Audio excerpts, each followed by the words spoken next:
Hey, salut les pogos, comment ça va? C'est moi, c'est Ricky, le retour du Ricky Show pour l'épisode numéro 5 des Traites.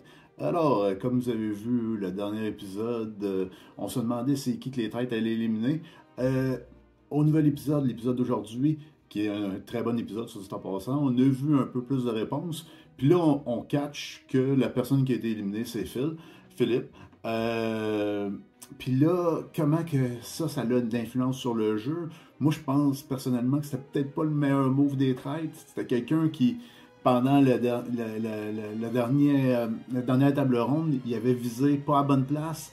Moi, j'aurais peut-être gardé Philippe. Philippe mettait de l'action. Philippe était pas une menace pour les trades. Moi, j'aurais vraiment été sur quelqu'un qui était un petit peu plus une menace pour les trades. Je sais bien que les trades, ils pensent toujours à il faut pas éliminer quelqu'un pour que ça revienne vers nous autres, mais là, il faudrait qu'ils commencent à penser comme des fidèles, puis se dire, il faudrait peut-être éliminer quelqu'un pour qu'ils pensent qu'on est des traîtres, comme ça on va pouvoir se défaire, tu sais, aller un peu plus au deuxième degré.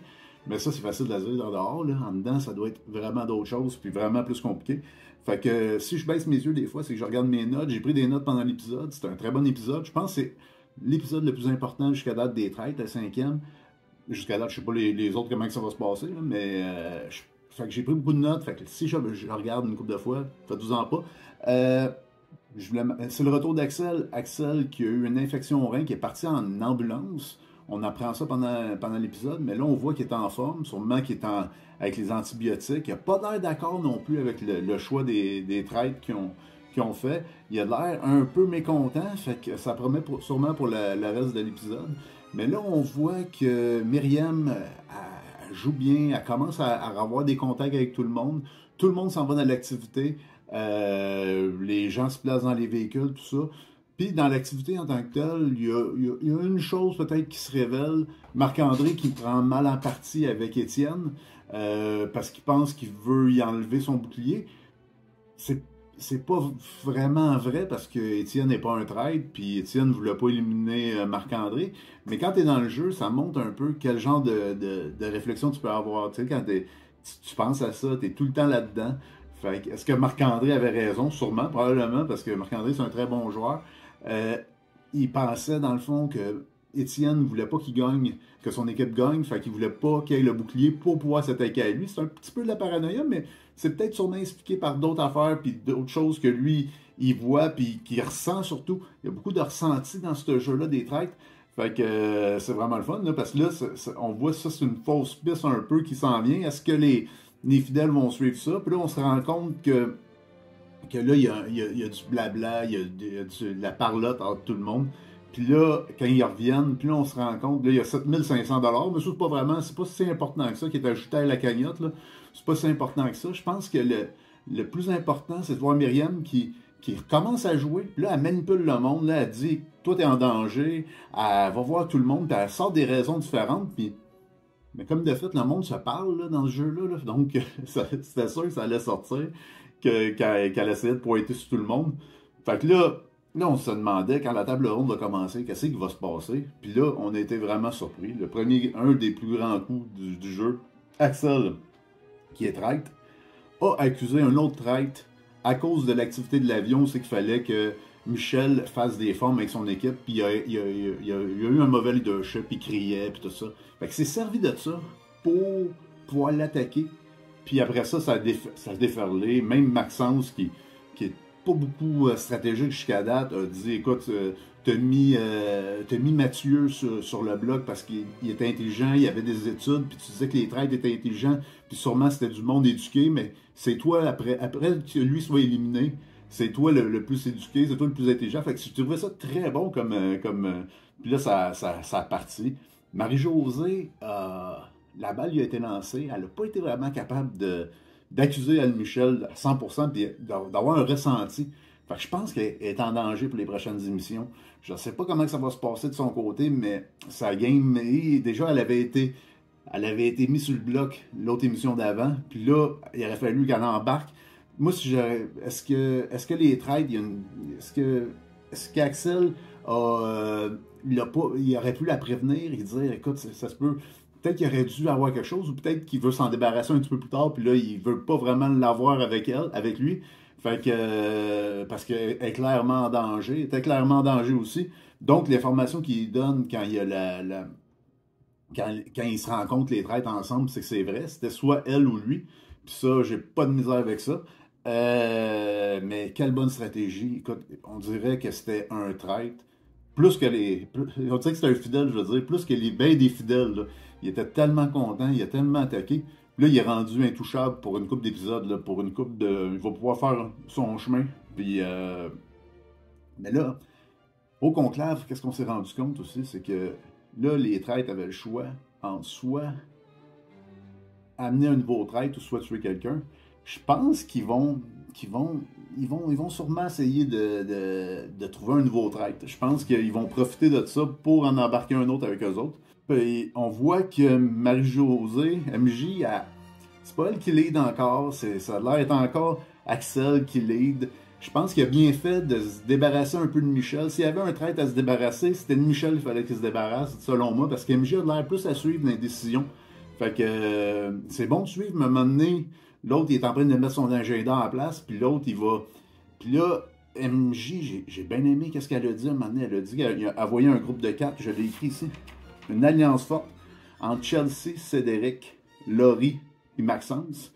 J'ai trouvé ça très, très, très intéressant de voir ça, là, parce que ces quatre-là, vraiment, ils sont forts. Ils votent ensemble, ils se parlent souvent. Puis un autre détail que j'avais oublié de dire, à la fin de l'activité, il y a eu des gens qui ont été protégés par le bouclier. La personne qui a été protégée par le bouclier, c'est Ismaël. Ismaël qui était dans l'équipe de NJ, Maxence, Chelsea, Laurie et Cédric. Ismaël qui se sentait en danger, j'ai pas compris. Dans l'émission, on la voit pas beaucoup. Ismaël, c'est-tu un choix de la production? C'est-tu comment qu'elle se sent, pourquoi qu'elle se sent en danger? Je sais pas. Peut-être parce qu'elle fait low profile, puis elle se dit, hey, à un moment donné, ils vont penser que c'est moi la traite. Ça n'a pas été expliqué, mais elle a un bouclier, fait qu'elle va pouvoir se sauver. Puis en même temps, si elle n'en parle à personne, mais elle va protéger 1, 2, 3, 4 personnes. Puis ça a été le fun parce que Laurie en a parlé, ça, que si les gens qui sont dans l'équipe, puis que l'équipe qui gagne, puis il n'y a personne qui dit c'est qui a le bouclier, mais tout le monde est protégé. J'ai trouvé ça malin de sa part, fait que je lève mon chapeau. Marc-André il en avait parlé une couple de fois, mais là, je trouve que là, ça commence à catcher un peu, puis ça fait que le jeu est pas mal plus intéressant. Ça fait comme quasiment une immunité d'équipe. C'est bien le fun. Fait que là, qu'est-ce que les traîtres vont faire? Est-ce qu'ils vont chercher à éliminer quelqu'un? Est-ce qu'ils vont amener un nouveau traître? J'ai bien réfléchi à ça. Puis là, qu'est-ce que l'émission nous dit, a l'air à nous dire, c'est que Axel a l'air à vouloir avoir un nouveau traître, puis aller chercher un traître, puis donner un break à la maison, comme quoi qu'il n'y a personne qui va mourir. Ça serait entre 4 personnes, je les ai notées. Kim, Laurie, Maxence, Étienne. Kim n'a pas beaucoup d'influence. Je sais pas si j'aurais la chercher comme traître. Laurie, je pense que ce serait pas mal le meilleur choix. Elle fait partie de l'alliance principale. Elle pourrait essayer de dévier sur d'autres personnes. L'alliance que MJ parlait tantôt.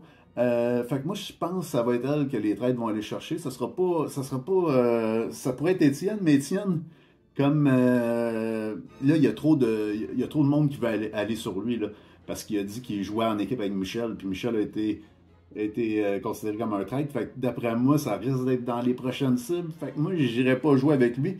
Puis Maxence, il est bien émotif. Moi, je le prendrais pas comme traître. Puis en plus, Marie-Josée, même si elle est dans Chenoute, mais elle joue beaucoup avec, puis il a l'air d'être de son bord. Fait que moi, je serais elle, et non, si je serais eux autres, là, j'irais pas chercher Maxence, là, ça serait un de mes derniers choix dans la liste. Fait que c'est ça, je sais pas c'est quoi qu'ils vont faire les traites, mais on a vu que Michel et Philippe se sont rencontrés par après. Ça a été un très bon moment. Vous savez qu'il n'y a pas eu trop de... Je pensais que Philippe allait réagir un petit peu plus au fait que Michel n'avait pas d'enfant handicapé. Non, mais tout ça, ça a bien passé. Puis là, c'est là qu'on s'est rendu compte que Philippe, ses deux choix n'étaient pas bons. Puis il a expliqué que c'était plus compliqué que d'être policier. Fait que pour les traites, on dirait que d'être enquêteur, c'est pas tant un avantage que ça. Là, c'était vraiment intéressant. Puis on avait deux ex-policiers qui étaient là, puis qu'ils serraient la main, puis ils avaient l'air à bien s'entendre. Fait que ça promet pour la suite. Fait que je me demande qu'est-ce qui va arriver. Est-ce que Axel va vendre Marie-Josée pour encore avoir de l'air plus encore d'un fidèle? Est-ce qu'ils vont. Qu'est-ce qui va arriver? Est-ce que Marie-Josée va essayer de pogner Axel puis de le mettre en dessous de l'autobus? Je ne sais pas. Fait que c'est vraiment intéressant. Fait que, écoutez, si vous avez des commentaires, vous avez des questions, si vous avez, est-ce que vous avez aimé l'épisode ou est-ce que vous avez des réflexions, est-ce que vous êtes un participant, vous leur cadrez quelque chose, gênez-vous pas en commentaire, je lis tous les commentaires. Donc, passez une bonne journée, puis faites attention à vous, puis à la prochaine. Ciao, bye.